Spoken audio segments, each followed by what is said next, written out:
I'm going to talk a little bit about redoing your rear master cylinder right now.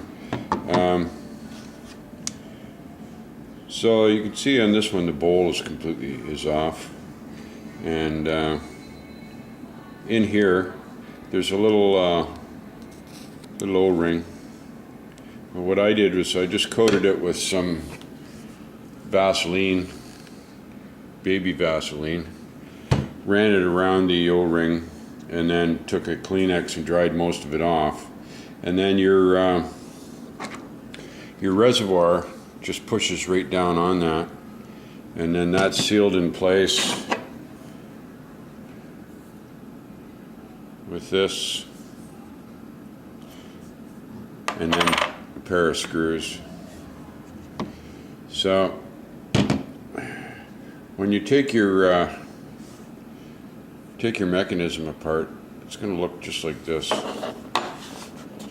Now, I don't know if the light's good enough, but you can see the pitting in this. I've cleaned this up. I'll put it back together and just keep it as a spare. But when you order a rebuilt kit, this is what you get. There's the stock number for it. So you'll get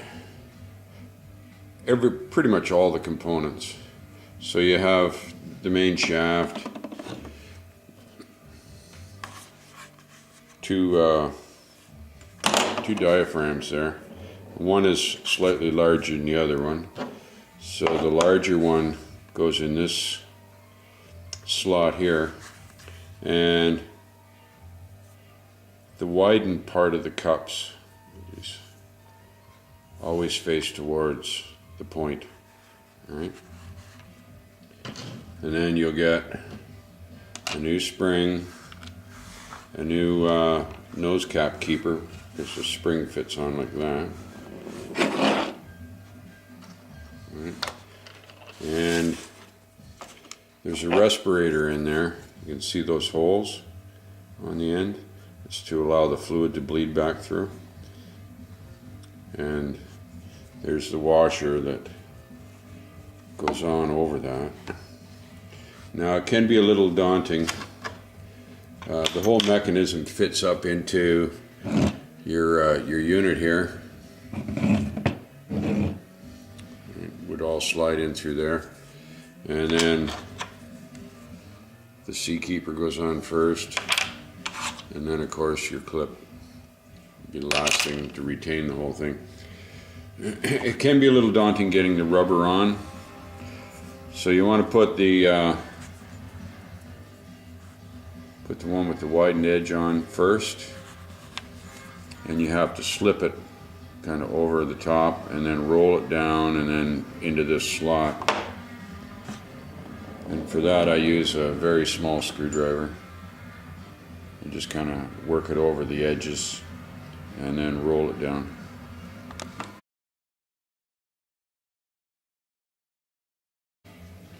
So I've got the first one in.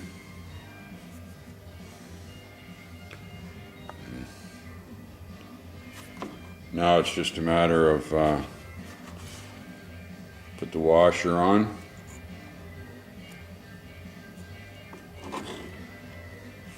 over those respirator holes, sticking this one on,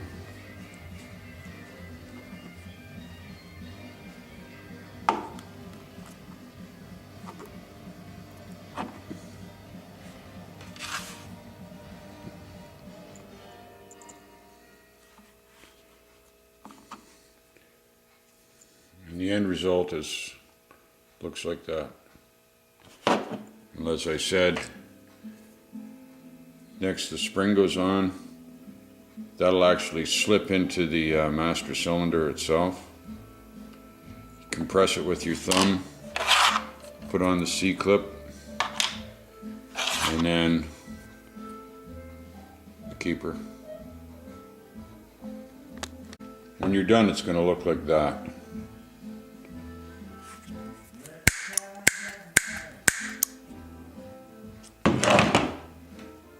Then your rubber boot goes on over the top of that, and it's ready to mount on the bike. In order to get this in, you'll find that lubricating the shaft, or the tunnel, I guess we'll call it, the bore anyway.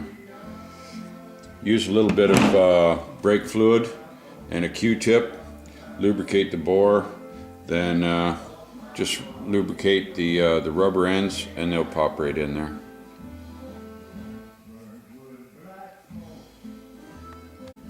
Now the last part is the final assembly, and first thing that'll go on is your diaphragm, then the collar, and then the lid.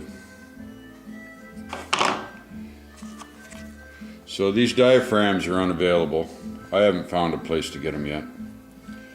And so be very gentle with your diaphragms. Try to keep them in as good a shape as possible. If anybody, and these, you can see the pitting on this was in really bad shape. But I've cleaned it up with Metal Rescue and it'll work. I'm not too concerned about that. Check your lid for cracks.